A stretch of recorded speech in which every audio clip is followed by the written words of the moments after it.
19h45, la barrière info soir. Messieurs, dames, bonsoir et bienvenue à cette nouvelle session d'information du mercredi 3 avril 2024. Rubrique Ramadan pour parler de la nuit du destin, plus connue sous le nom de Laylat Qadr, une nuit sans égale dans l'islam dont nous parle le prédicateur Ben Salah. En termes clairs, Allah n'a-t-il pas dit au chapitre 3 de sa glorieuse révélation, Sourate Ali Imran, verset 110 que Kuntum khayra ummatin ukhrijat linnas ta'muruna bil ma'ruf wa tanhauna 'anil munkar wa tu'minuna billah. Vous êtes umma de Muhammad sallallahu alayhi wa sallam, la meilleure des communautés, la meilleure des nations, la meilleure des ummas qui ait été donnée aux hommes. Vous ordonnez le convenable, vous interdisez le blâmable et vous croyez en Allah parce que nous sommes les meilleurs. Allah nous offre la possibilité, Allah nous donne l'occasion de rattraper en une seule nuit mieux que ce que d'autres ont fait en 1000 mois. En termes clairs, un subhanallahi prononcé pendant la nuit de Qadr, pendant Laylat al-Qadr, un Allahu Akbar prononcé pendant Laylat al-Qadr, une page du Coran lue pendant Laylat al-Qadr, 1000 francs donnés en aumône pendant Laylat al-Qadr. Bref, toute bonne œuvre accomplie pendant Laylat al-Qadr nous est comptée selon la fontaine de toutes les miséricordes comme étant accomplie pendant plus de 83 ans et 4 mois.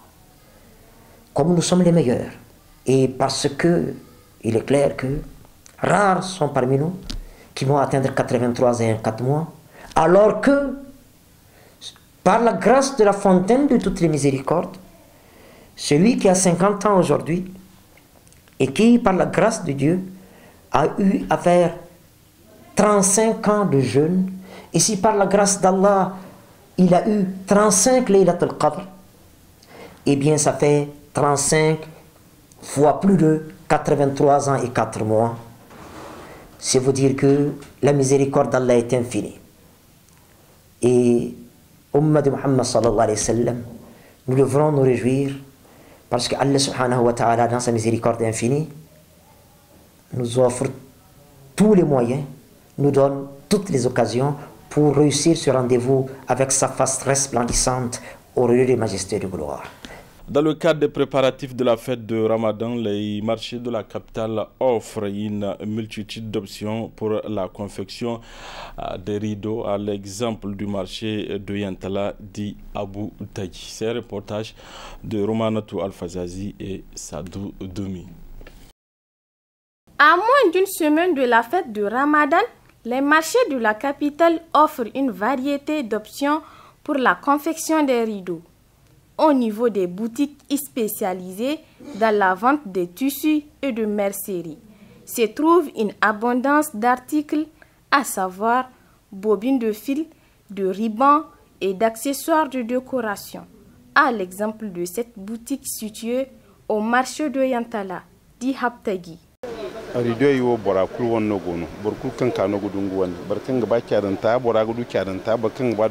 rideaux, on a pour toutes les bourses. Du cher au moins cher, tout le monde peut en avoir en fonction de leur capacité.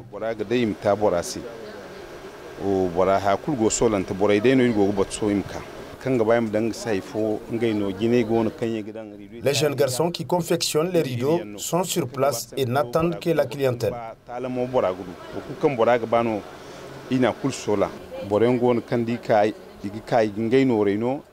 Venez à temps pour confectionner les rideaux et pour leur embellissement, nous disposons d'accessoires. Pour les simples, les prix varient entre 1500 et 4000 francs CFA. La confection des rideaux est un véritable art. Les prix varient selon le modèle et la qualité du tissu choisi par les clients. Cette cliente trouve le prix accessible. Je suis venue acheter de rideaux.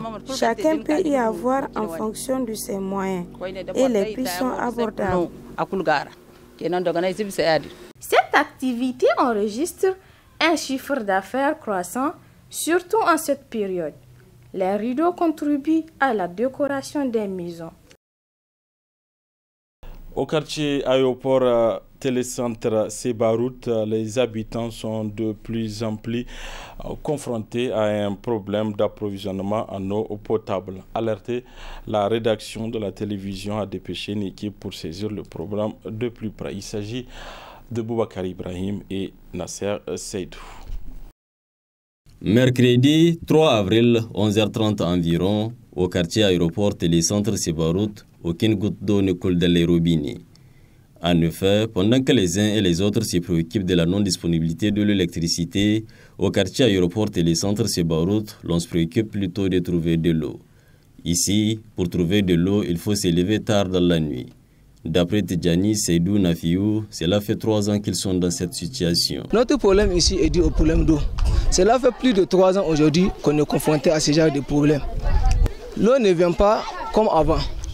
Il faudrait que nos mamans, nos femmes se réveillent 2h, 3h, 4h. Et même ça, là, ce n'est pas évident. Ils n'ont pas la certitude qu'ils vont gagner de l'eau.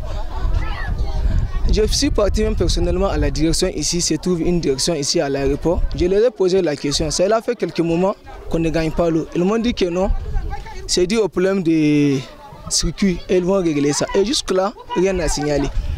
C'est des gens de bonne foi qui nous donnent d'eau.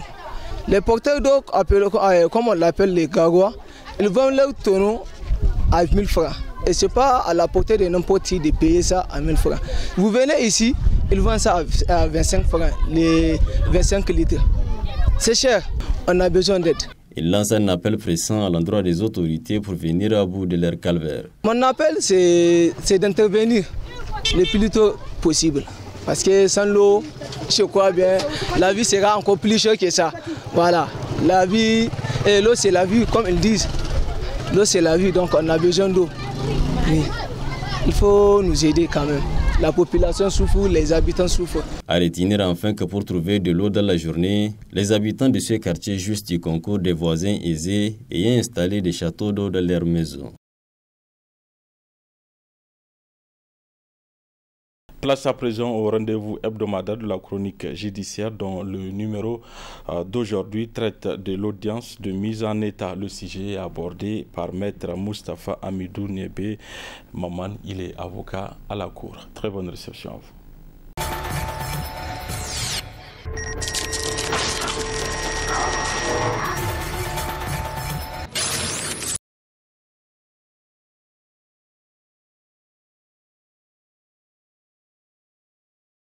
La procédure de la mise en état a pour but de permettre à la juridiction saisie d'une affaire de rendre son jugement après avoir pris connaissance de l'ensemble des arguments des parties ainsi que des pièces sur lesquelles celle-ci se fonde. Cette procédure a donc pour objet de mettre le dossier en état d'être jugé. C'est extrêmement important que vous preniez la procédure pénale, la procédure administrative, la procédure civile, la procédure commerciale et même devant le tribunal du travail. La juridiction saisie doit rendre le dossier en état d'être jugé avant de se prononcer là-dessus. Mais dans notre ordonnancement juridique, c'est seulement, je dis bien, pour la procédure civile et la procédure commerciale que le législateur a pris le soin de baliser la manière où le juge doit procéder pour rendre le dossier en état. Mais si vous prenez par exemple la procédure pénale, il revient au procureur de la République, la partie poursuivante, de mettre le dossier en état.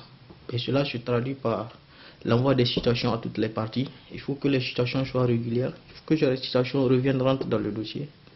C'est ça. Dans ce cas, le dossier en état. L'obligation du parquet ou l'obligation de la juridiction, c'est de vérifier est-ce que toutes les parties ont eu connaissance de la date d'audience. Et cela se traduit par l'envoi des citations. Ce qui se fait dans la pratique par les huissiers, c'est eux qui envoient les citations, par le biais du parquet.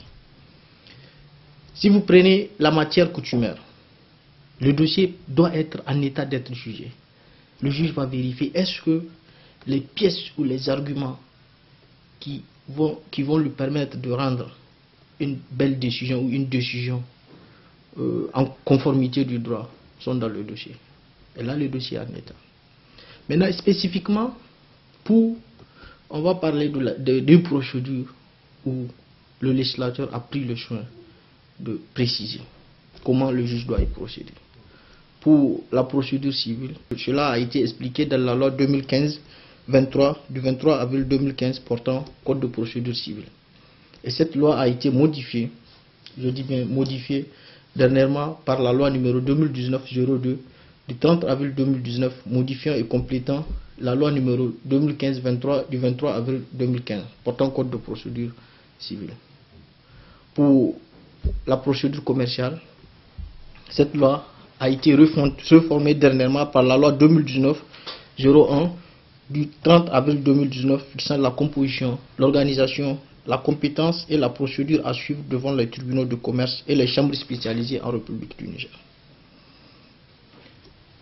Si un dossier se retrouve devant le tribunal de grande instance statuant en matière civile,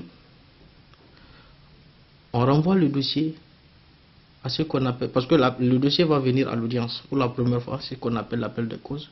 Et à cette audience, on renvoie le dossier devant le juge de la mise en état. Devant la chambre, le tribunal du commerce, directement, parce que là-bas, la procédure de conciliation est obligatoire. L'audience va avoir lieu d'abord devant un juge, à chambre de conseil, où ils vont tenter de concilier les parties dans un délai de maximum de 2 jours. Si il n'y a pas de conciliation, on constate l'échec de la conciliation, et là on renvoie le dossier à un juge pour mettre le dossier en état. Maintenant, les audiences de mise en état se font en chambre de conseil, donc en conférence de cabinet, et là le juge établit ce qu'on appelle un calendrier d'instruction. Et dans ce calendrier d'instruction, il impartit aux parties de la procédure des délais pour communiquer les pièces éventuelles, pour prendre des écritures, et tout cela dans le principe du contradictoire. Cela veut dire que la procédure, ce n'est pas un jeu de cache-cache. Si tu prends des écritures, tu communiques d'abord à l'autre partie ou aux parties en présence dans la procédure. Et maintenant, tu communiques au juge de la mise en état. Maintenant, pour communiquer au juge de la mise en état, tu dois aussi le produire, la décharge, la preuve que tu as communiqué ces conclusions ou ces pièces à l'autre partie. C'est l'une des obligations pour que le juge puisse recevoir tes conclusions, parce que là, il sait que ce n'est pas un cheveu qui est tombé dans la soupe comme ça. Tu as communiqué à l'autre partie a pris connaissance de ça, et bien, c'est contradictoire. Lorsque le calendrier est établi, les parties signent le calendrier. Maintenant, là, il faut aussi préciser que, en l'absence d'une des parties, le juge peut établir le calendrier, mais à charge pour l'autre de communiquer après le calendrier à l'autre partie. Le juge de la mise en état, il a des pouvoirs juridictionnels et des pouvoirs administratifs. Parce que c'est lui qui surveille en fait l'exécution du calendrier de la mise en état. Et dans l'exécution de ce calendrier, il est appelé à prendre des mesures. Par exemple, appeler, informer les autres parties, d'appeler par exemple d'autres parties en cause, ou donner des prolongations de délai. Il peut aussi demander aux parties de communiquer d'autres pièces ou des originaux. Il peut aussi entendre même d'office les parties. Mais là, ce que j'ai oublié de vous dire tout à l'heure, c'est que le juge de la mise en état aussi, il a ce pouvoir de demander aux parties de partir en arbitrage ou en médiation. Soit à sa demande, mais là il faut que les parties acceptent sa proposition, soit à la demande des parties. On peut partir en médiation ou en arbitrage. Mais là, si vous prenez la loi sur le code de procédure civile, nous dit, dans ce cas de figure, le dossier est renvoyé à ce qu'on appelle le rôle d'attente, jusqu'à ce qu'il y ait une décision, soit dans la procédure de médiation ou dans la procédure d'arbitrage. Et cette décision sera homologuée par le président du tribunal de grande instance ou le juge par lui délégué. Le juge, le président de la cour d'appel ou le conseiller par lui délégué dans cette procédure est ce qu'on appelle le juge de l'annulation. Si vous prenez par exemple la procédure commerciale, là, les délais sont plus stricts. Parce que si le président ou le juge de la mise en état devant le tribunal de commerce renvoie le dossier en médiation ou en arbitrage, on dit il met le dossier dans le rôle d'attente. Mais cela ne peut nullement excéder 3 mois. Et là, le président du tribunal de commerce ou le juge par lui délégué est ce qu'on appelle le juge de l'homologation. Le président de la chambre commerciale est spécialisé ou le juge par lui délégué est ce qu'on appelle le juge de l'annulation. Donc ça, c'est le pouvoir du juge de la mise en état. Il a des pouvoirs énormes. Et il contrôle aussi, ça c'est ses pouvoirs administratifs. Maintenant, il a aussi des pouvoirs juridictionnels. Il peut statuer sur les demandes d'expertise ou les demandes de sursis à statuer. Il peut aussi constater l'extinction de la procédure. Mais dans ce cas, on dit, ces décisions, comme c'est des décisions qui ont un pouvoir, qui font grief, ces décisions peuvent faire l'objet d'appel. Si vous regardez dans la procédure civile, c'est un délai de 15 jours pour interjeter appel contre les décisions du juge de la mise en état en matière d'expertise, en matière de sursis à statuer, ou bien lorsque le juge constate l'extinction de la procédure. Si vous prenez la procédure commerciale, c'est un délai de 8 jours pour interjeter appel contre l'ordonnance du juge de la mise en état. Mais les autres ordonnances ne font pas l'objet d'opposition. Et on dit aussi que ces ordonnances ne peuvent faire l'objet d'appel qu'avec le jugement sur le fond. Maintenant, le juge de la mise en état, il a aussi un délai pour instruire son dossier.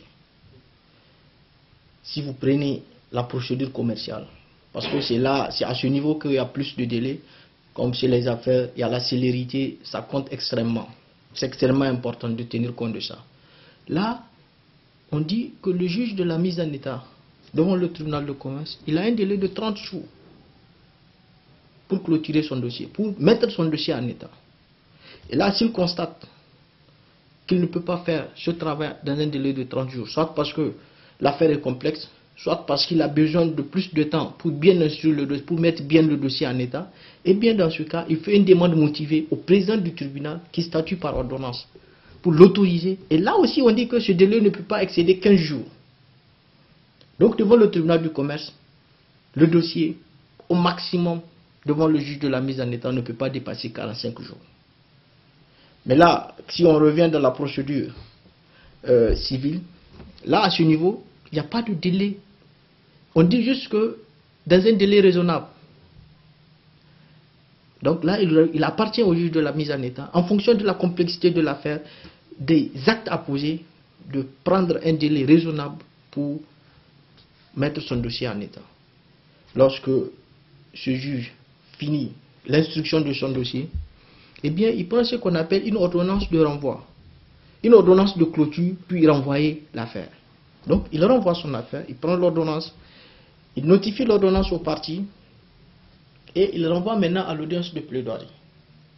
Si un juge de mise en état renvoie le dossier à l'audience de plaidoirie, que ce soit en matière commerciale ou en matière civile, eh bien, on dit que les parties ne peuvent plus déposer de pièces de conclusion. Donc, on considère que le dossier a été mis en état. Nul besoin de produire quoi que ce soit. Et la juridiction ou le juge saisi ne peut rapporter l'ordonnance du juge de la mise en état que pour cause grave. On dit il peut entendre un intervenant volontaire s'il estime qu'à l'état du dossier, il peut joindre ça et juger définitivement l'affaire. C'est pour vous dire que la mise en état, c'est vraiment une procédure extrêmement bénéfique pour les justiciables. Parce que on met le dossier en état d'être jugé, on fait recueillir autant d'informations nécessaires pour la manifestation de la vérité, chose que la justice cherche chaque fois.